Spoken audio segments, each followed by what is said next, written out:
Then all those greater by birth of Israel, with the leaders of the tribes and the rulers of the families of the sons of Israel, gathered together before King Solomon at Jerusalem, so that they might carry the ark of the covenant of the Lord, from the city of David, that is, from Zion. And all of Israel assembled before King Solomon, on the solemn day in the month of Ethanim, which is the 7th month. And all the elders of Israel arrived, and the priests took up the ark. And they carried the ark of the Lord, and the tabernacle of the covenant, and all the vessels of the sanctuary, which were in the tabernacle, and the priests and the Levites carried these.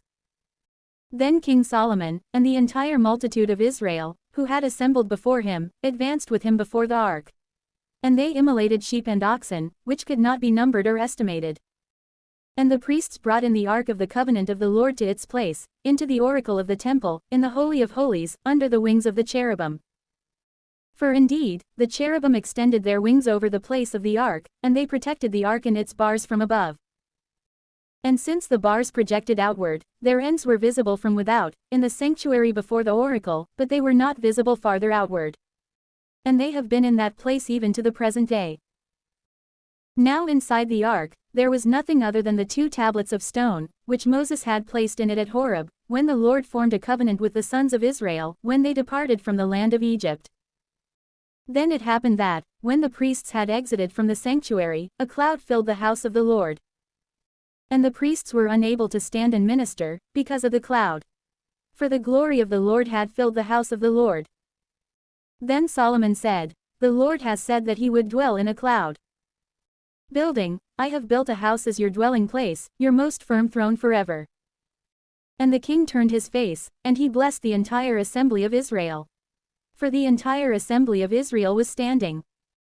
And Solomon said, "Blessed is the Lord, the God of Israel, who spoke with his mouth to my father David, and who, with his own hands, has perfected it, saying, From the day when I led my people Israel away from Egypt, I did not choose any city out of all the tribes of Israel, so that a house would be built, and so that my name might be there. Instead, I chose David to be over my people Israel. And my father David wanted to build a house to the name of the Lord, the God of Israel. But the Lord said to my father David, Since you have planned in your heart to build a house to my name, you have done well by considering this plan in your mind. Yet truly, you shall not build a house for me. Instead, your son, who shall go forth from your loins, he himself shall build a house to my name. The Lord has confirmed his word which he spoke. And so I stand in place of my father David, and I sit upon the throne of Israel, just as the Lord said. And I have built a house to the name of the Lord, the God of Israel. And there I have appointed a place for the ark, in which is the covenant of the Lord that he struck with our fathers, when they went forth from the land of Egypt. Then Solomon stood before the altar of the Lord, in the sight of the assembly of Israel, and he extended his hands toward heaven. And he said, Lord God of Israel, there is no God like you, in heaven above, nor on the earth below. You preserve covenant and mercy with your servants, who walk before you with all their heart. You have fulfilled, for your servant David, my father, that which you said to him. With your mouth, you spoke, and with your hands, you completed, just this day proves. Now therefore, O Lord God of Israel, fulfill, for your servant David, my father, that which you spoke to him, saying, There shall not be taken away from you a man before me, who may sit upon the throne of Israel, if only your sons will guard their way, so that they walk before me, just as you have walked in my sight. And now, O Lord God of Israel, establish your words, which you spoke to your servant David, my father. Is it, then, to be understood that truly God would dwell upon the earth? For if heaven, and the heavens of heavens, are not able to contain you, how much less this house, which I have built? Yet look with favor upon the prayer of your servant and upon his petitions, O Lord, my God. Listen to the hymn and the prayer, which your servant prays before you this day. So that your eyes may be open over this house, night and day, over the house about which you said, My name shall be there, so that you may heed the prayer that your servant is praying in this place to you. So may you heed the supplication of your servant and of your people Israel, whatever they will pray for in this place, and so may you heed them in your dwelling place in heaven. And when you heed, you will be gracious. But if any man sins against his neighbor, and he has any kind of an oath by which he is bound, and he arrives because of the oath, before your altar in your house, You will hear in heaven, and you will act and judge your servants, condemning the impious, and repaying his own way upon his own head, but justifying the just, and rewarding him in accord with his justice. And if your people Israel will have fled from their enemies, because they have sinned against you, and doing penance and confessing to your name, shall arrive and pray and petition you in this house. Listen in heaven, and forgive the sin of your people Israel, and lead them back to the land, which you gave to their fathers. And if the heavens have closed, so that there is no rain, because of their sins, and they, praying in this place, shall do penance to your name, and shall be converted from their sins, by occasion of their afflictions. Hear them from heaven, and forgive the sins of your servants and of your people Israel. And reveal to them the good way, along which they should walk, and grant rain upon your land, which you have given to your people as a possession.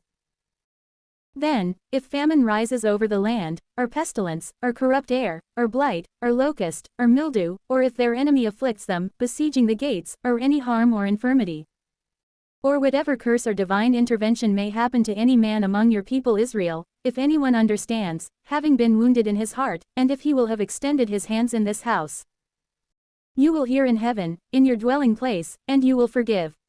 And you will act so that you give to each one in accord with his own ways, just as you see in his heart, for you alone know the heart of all the sons of men. So may they fear you, all the days that they live upon the face of the land, which you have given to our fathers. Moreover, the foreigner too, who is not of your people Israel, when he will have arrived from a distant land because of your name, for they shall hear about your great name, and your strong hand, and your outstretched arm everywhere, so when he arrives and prays in this place, you will listen in heaven, in the firmament of your dwelling place. And you will do all the things, for which that foreigner will have called upon you. So may all the peoples of the earth learn to fear your name, just as your people Israel do. And so may they show that your name has been invoked over this house, which I have built. And if your people have gone out to war against their enemies, along whatever way you will send them, they shall pray to you in the direction of the city, which you have chosen, and toward the house, which I have built to your name. And you will hear in heaven their prayers and their petitions. And you will accomplish judgment for them. But if they sin against you, for there is no man who does not sin, and you, being angry, deliver them to their enemies, and they will have been led away as captives to the land of their enemies, whether far or near. And if they do penance in their heart, in the place of captivity, and having been converted, make supplication to you in their captivity, saying, We have sinned, we acted unjustly, we committed impiety. And they return to you with all their heart and all their soul, in the land of their enemies, to which they have been led away as captives, and if they pray to you in the direction of their land, which you gave to their fathers, and of the city, which you have chosen, and of the temple, which I have built to your name, you will hear in heaven, in the firmament of your throne, their prayers and their petitions. And you will accomplish their judgment. And you will forgive your people, who have sinned against you, and all their iniquities, by which they have transgressed against you. And you will grant to them mercy in the sight of those who have made them captives, so that they may take pity on them. For they are your people and your inheritance, whom you have led away from the land of Egypt, from the midst of the furnace of iron. So may your eyes be open to the supplication of your servant and of your people Israel. And so may you heed them in all the things about which they will call upon you. For you have separated them to yourself as an inheritance, from among all the peoples of the earth, just as you spoke by Moses, your servant, when you led our fathers away from Egypt, O Lord God. And it happened that, when Solomon had completed praying this entire prayer and supplication to the Lord, he rose up from the sight of the altar of the Lord. For he had fixed both knees upon the ground, and he had extended his hands toward heaven. Then he stood and blessed the entire assembly of Israel in a great voice, saying, Blessed is the Lord, who has given rest to his people Israel, in accord with all that he said. Not even one word, out of all the good things that he spoke by his servant Moses, has fallen away. May the Lord our God be with us, just as he was with our fathers, not abandoning us, and not rejecting us. But may he incline our hearts to himself, so that we may walk in all his ways, and keep his commandments, and his ceremonies, and whatever judgments he commanded to our fathers. And may these my words, by which I have prayed before the Lord, be near to the Lord our God, day and night, so that he may accomplish judgment for his servant and for his people Israel, throughout each day. So may all the peoples of the earth know that the Lord himself is God, and there is no other beside him. Also, may our hearts be perfect with the Lord our God, so that we may walk in his decrees, and keep his commandments, as also on this day. Then the king, and all of Israel with him, immolated victims before the Lord. And Solomon slew sacrifices of peace offerings, which he immolated to the Lord, 22,000 oxen, and 20,100 sheep. And the king and all the sons of Israel dedicated the temple of the Lord. On that day, the king sanctified the middle of the atrium, which was before the house of the Lord. For in that place, he offered holocaust, and sacrifice, and the fat of peace offerings. For the bronze altar, which was before the Lord, was too small and was not able to hold the holocaust, and the sacrifice, and the fat of the peace offerings.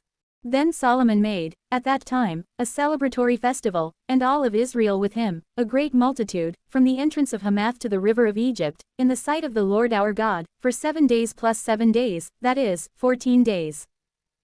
And on the 8th day, he dismissed the people. And blessing the king, they set out for their tents, rejoicing and cheerful in heart over all the good things that the Lord had done for his servant David and for his people Israel.